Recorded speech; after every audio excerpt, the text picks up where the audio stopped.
We are at the entrance of the Neil Cumbie County Administration Building in Bartow, home of the Polk County Board of County Commissioners. We got off to a great start for our new program, the Commissioners Report, that takes an inside look at the 610,000 residents of our county. The first show was aired on a Friday night at 6:30 p.m. I thought to myself, great, right out of the box, they put us up against Brian Williams and the other famous newscasters. But hey, this show isn't about Jimmy DeGennaro anyways. It's about the Polk County Board of County Commissioners. Let's go and take a look inside PGTV studios where the Commissioners Report is filmed. Follow me.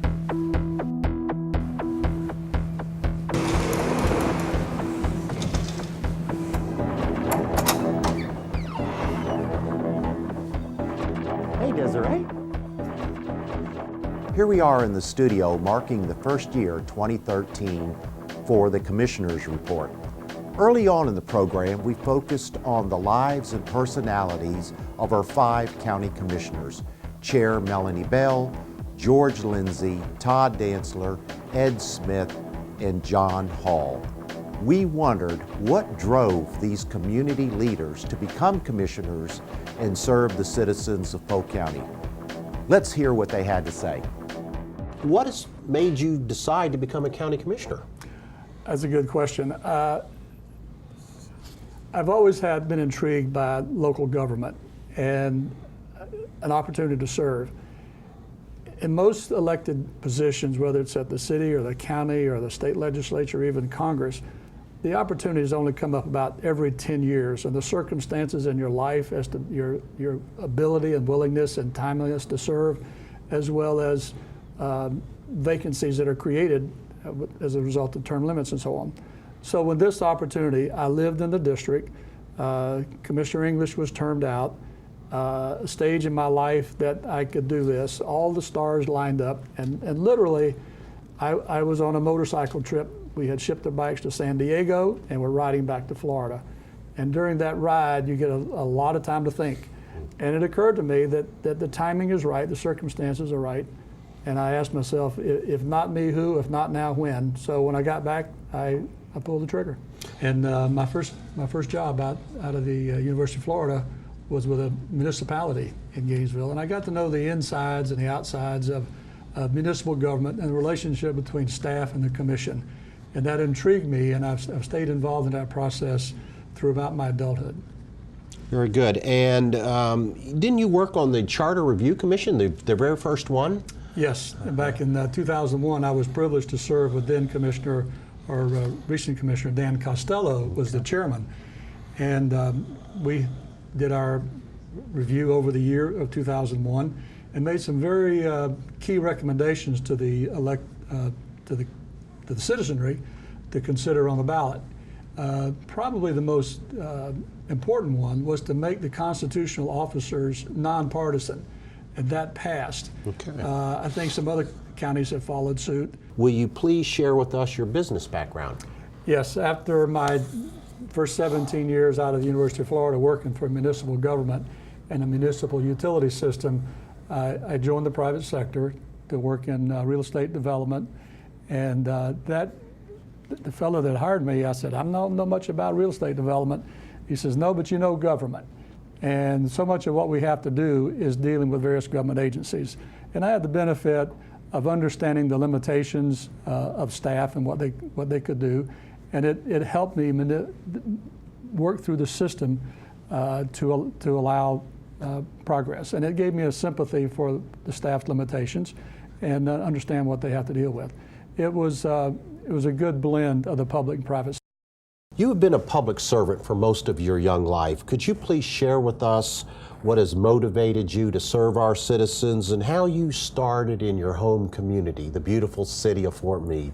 I was a mother raising 2 daughters, and I was working for Department of Highway Safety and Motor Vehicles as an auditor, and real involved in my church and the Junior Women's League, and that was it. And there was a prison that was going to come to town, a private prison company, and my mother called me out of the blue one evening and said, have you been reading about this prison? And you're going to be raising children here. Do you want our town to be known as a prison town? And I said, Mom, there's nothing we could do about it. She goes, well, I think you need to go down and find out about it. So I did, and to make a long story short, I went down, found out about it, and created, after the evening was done, I got up and asked a couple of questions, and after the evening I had a lot of these people that were fighting the prison already come to me and said, would you please help us lead a group, Citizens Against Prison? So we hired an attorney. We become actually a political activist group. It was called CAP, Citizens Against Prisons, and we fought City Hall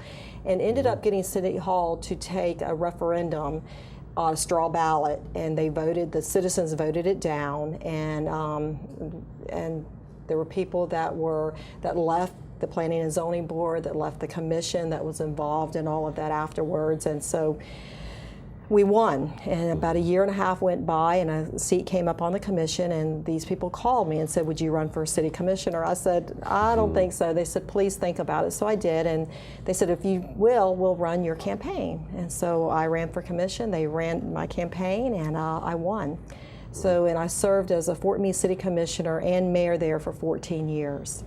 Well, from the upheaval of the prison and then your 14 years with the city commission, what made you want to become a county commissioner? Well, after serving on the city commission, we didn't feel like we had a voice from the smaller cities, especially here on the south part of the county. Yes, and I oversee, actually, I have 5 municipalities in my district. I come from District 2. And so I was just hearing that, being at the Ridge League of Cities, that, that there just was a misconnect there between city and county. So, my children were getting older. My daughter was graduating from high school, and I thought, it's time, to do something bigger and better and grander and be a voice for the smaller cities. So I decided to run for county commission, and I had a daughter, actually, when I started running, one out of college and one in college. So it worked out perfect. Could you please tell us about your times in the Navy and with the school board? I began in the Naval Reserve program, as a matter of fact, in Winter Haven, and was in the reserves through college for a 6-year period, and then went on active duty in the United States Navy, and had 28 years on active duty. I served on 6 different ships, as a matter of fact. Progressed through the enlisted grades from seaman recruit to Master Chief Petty Officer, and retired as a limited duty officer lieutenant in surface electronics. And I just enjoyed every bit of it. As I said, 14 years of my time in the Navy was at sea. The Polk County School Board, I began as a teacher in the classroom at Stamball Middle School in Auburndale. And from there, I went to Jewett Academy still as a teacher, and then to a couple of other schools, but wound up at Auburndale High School for my last 10 years before retiring. I was head track coach for 2 years, and was administrator there for 10 years. Then you became a commissioner for your beloved town of Lake Alfred, and you were also the mayor. Tell us about those times. Yeah, people say, well, Lake Alfred is not Polk County. Well, that's true, but a lot of it's amazing that a lot of the same problems exist. There's always more needs than there is budget or money to fill the needs. The budget here just has a lot more zeros, but it's still a requirement to do that, and the bottom line is, of course, the responsibility there is to serve the people and to make life better, both in a city and in Polk County, and that's what we like to do, and that's why we're here. I'm certainly not a politician. I've never thought that or said that of myself. I absolutely feel that I'm a public servant, and that's what I'm here to do. Your dad was mayor of Winter Haven. Your brother Rick was a candidate for lieutenant governor and was a member of the Florida House and Senate. Your brother Brad is a candidate for the Winter Haven City Commission, Given this bloodline and background, was it a slam dunk decision for you to become a county commissioner? Absolutely not. When my older brother was looking to run for state office in the early 80s, my dad said, whatever you do, don't run for local office. And sadly, my dad passed away about 5.5 years ago. He wasn't able to relay that information back to me or my younger brother. But I think it's important that we have good quality people doing the business of the county, and that means that people who have some skin in the games, who have money invested in their own businesses, who deal with the government, they need to step up, and it was just my turn to step up. I had some frustrations with the county at the time over a couple of real estate deals that I was involved with, and I decided I wanted to throw my hat in the ring. It's not easy to decide to run against an incumbent, but that's the way that it was, and that was the appropriate time for me to get involved. So that's the reason why I decided to get in. My younger brother, Brad, and I were born and raised in Winter Haven, and my older brother, Rick, would have been born in Winter Haven had my dad not been in the service when he and my mom had Rick, and they moved back when he was 2. So this has pretty much been our life. And all of us have given back through coaching Little League, getting involved in different civic organizations, through the Chambers of Commerce. My dad and younger brother were both president of the chamber. My younger brother was head of the Cleveland Indians barbecue for a number of years, which was a huge success. And it's just been something that my mom and dad have kind of impressed upon us, as to those that much is given, much is expected. The Florida's reigning Realtor of the Year. How does your private sector experience contribute to your work as a county commissioner? I think being in the real estate business is important to have a better rounded understanding of land use, of how it all kind of fits together, because that's a lot of what we do. Is do we look at, is it appropriate for this place, this business use to go to this particular corner, or this business use to go here? And so I think it helps to have kind of a granular understanding of the real estate business. I'm a commercial real estate broker. That's what I've done for the last 25 years or so. And I think it helps me to sort through some of the intricacies of the decisions that have to be made. And I think it's important to have realtors on different boards and commissions, because they do bring a different skill set and a different decision set to running the business of the local governments. Please provide us some of the background that you have as a longtime public servant. Oh, absolutely. I worked for the Board of County Commissioners on the employee side for approximately 35 years before retiring to run for the board. I started as a laborer and worked my way through the organization, retiring as the division director of building and codes. And prior to that, I was either the deputy director or director of facilities management for 22 years. So I've gotten a good, I think, rounded experience in the board's operations. And part of that time you were involved with the transition from the old courthouse, now the History Center, to the new courthouse. Was involved in that transition, was involved in actually constructing the Polk County Administration Building that we're sitting in right now. Was the project manager on that. It took 2 years to construct. So yes, there's been a lot of the buildings in Polk County that I've been involved in. Very good. And you're a certified public manager. What does that mean? Well, being a certified public manager is really intense program. It's put on by Florida State University. It takes approximately 2 years to complete it, and it's graduate level equivalency for the courses that you're taking. It's intense, but it is you get a lot of background on how to treat employees and the things that you should be doing. Oh, very. You're a cattle rancher? Yes, it's a little more than a hobby. You know, right now, my father and I run about 100 head of cows, and it's really good. It's a good time to be with him. He's 80 years old and outworks me. I've been involved with Tampa Lighthouse for the Blind. I was set on their board of directors for 9 years. I have coached girls softball and boys baseball, Little League, for my daughter and my son. And then I started coaching my grandson. Time does not permit me to be involved in that right now, but I try and stay involved as much as possible there. That was fun. Now let's take a look at the current work programs, budgets, and decisions made by the Board of County Commissioners which make a difference in our lives.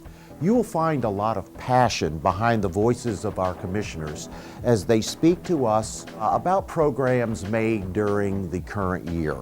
First up is Commissioner George Lindsay, who talks about Polk County's important role at the center of the 10th largest super region in the country, and about his strong interest in the Polk Safe Haven Coalition.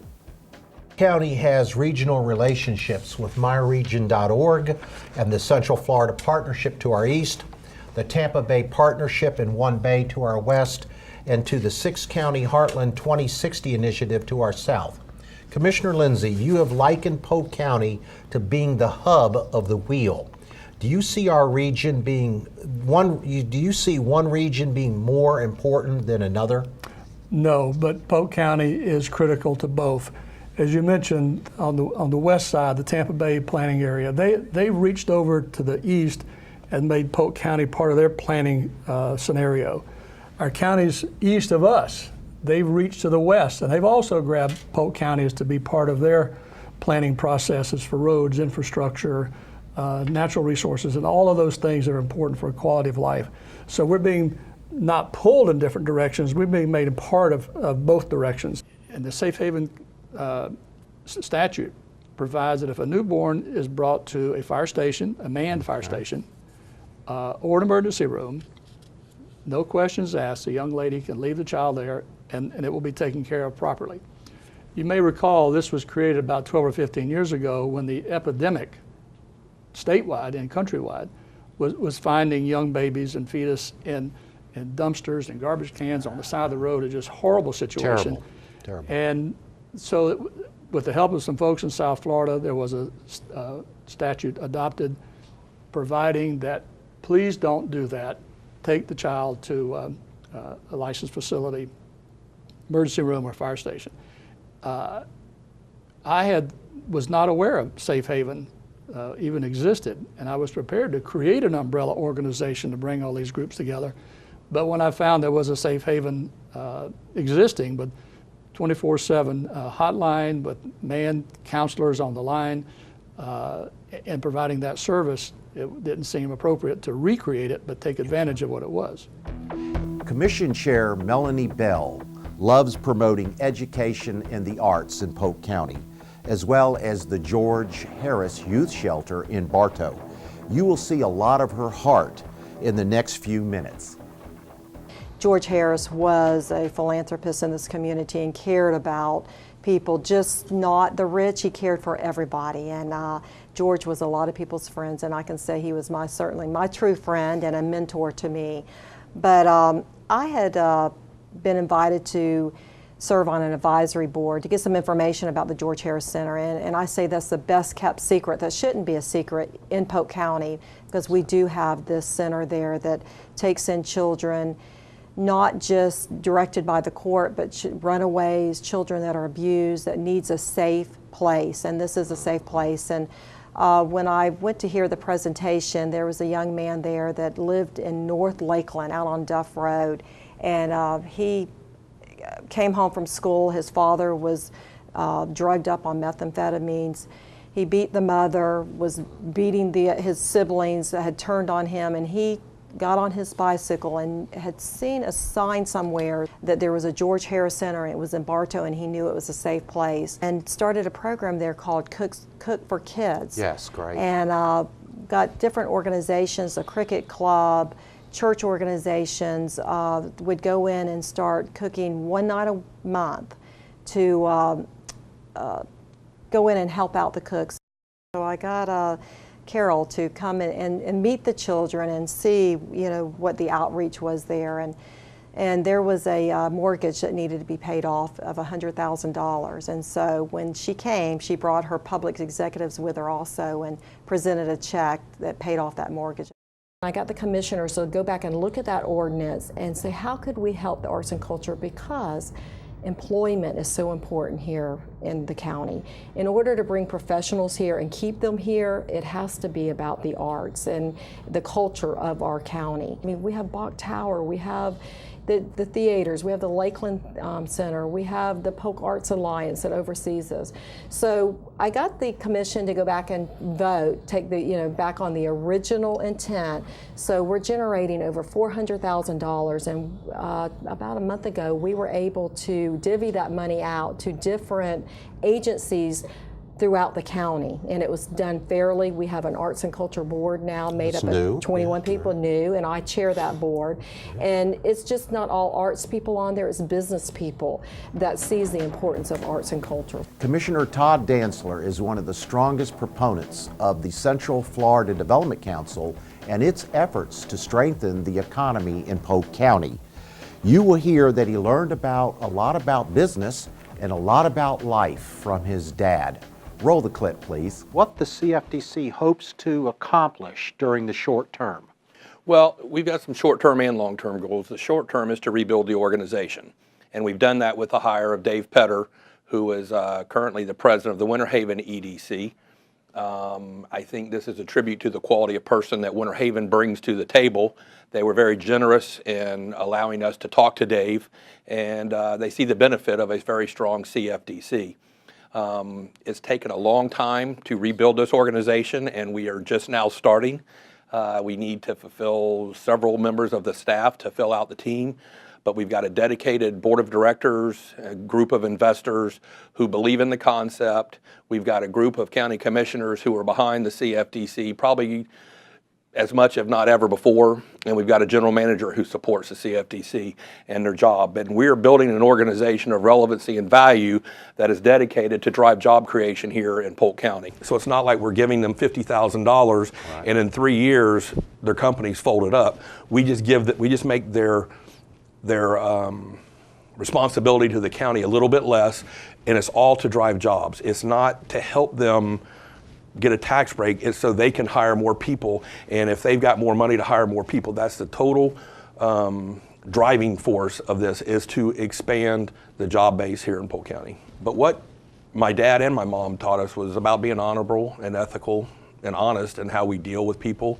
On the real estate side, on the transaction side, from my dad, it was your word is your bond, and confidentiality is extremely important. Yes, you don't want to be telling someone, hey, I just showed a building to this company, and that company's not quite ready to release the information yet. So he taught me to be educated and understand the issues, and as much as I could about the property that I was showing, the companies I was working with, and it served me fairly well over the years. A love of helping the little guy and supporting communities with tremendous needs drives Commissioner Ed Smith. You will sense this as we listen to Commissioner Smith speak about Inwood and the Poinciana Parkway. I sat down with Mr. Ed Jordan, who was in charge of the repaving program at the time in Polk County. Ed has since retired, and as a matter of fact has also passed away, but he was a super individual. I really loved Ed, and he was a good man to work with. Ed said, look, I'll tell you what we'll do. Let's sit down. We don't have the money right now to pave and repave the streets out there. Some of them are in very bad condition. Tell you what we'll do. We'll set up an 8-year program, and we'll allocate $1 million each year. That's a total of $8 million. And I will make out a schedule. And the first year we'll take 1/8 of the streets, but the very worst. Then we'll take the next worst, and the next worst, and the next worst. And we've been moving through that. We are now finished with phase 4, and we're ready shortly to begin with phase 5. So the streets are in pretty good condition. They're going to get better.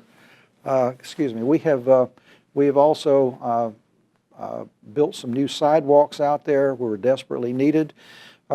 Drainage has been accomplished. The Lake Blue to Lake Cannon Canal, as a matter of fact, has been piped and covered, and so that's looking real good right now. We still need some more drainage work, but it's just about all accomplished using CDBG funds. And so previously, people were just, when we had hard rains were simply just wading to their front doors in many cases. That doesn't exist anymore. Polk County's section, the tab of that was $6 million.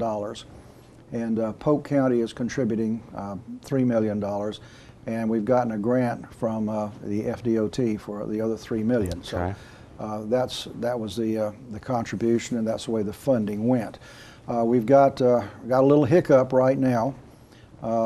The contract was awarded to a contractor, and the second lowest bidder, a second bidder, I won't say the second lowest, a second bidder objected, and it went to OCX, and they disclaimed the objection, and then it went to court, and the magistrate referred it to a federal court.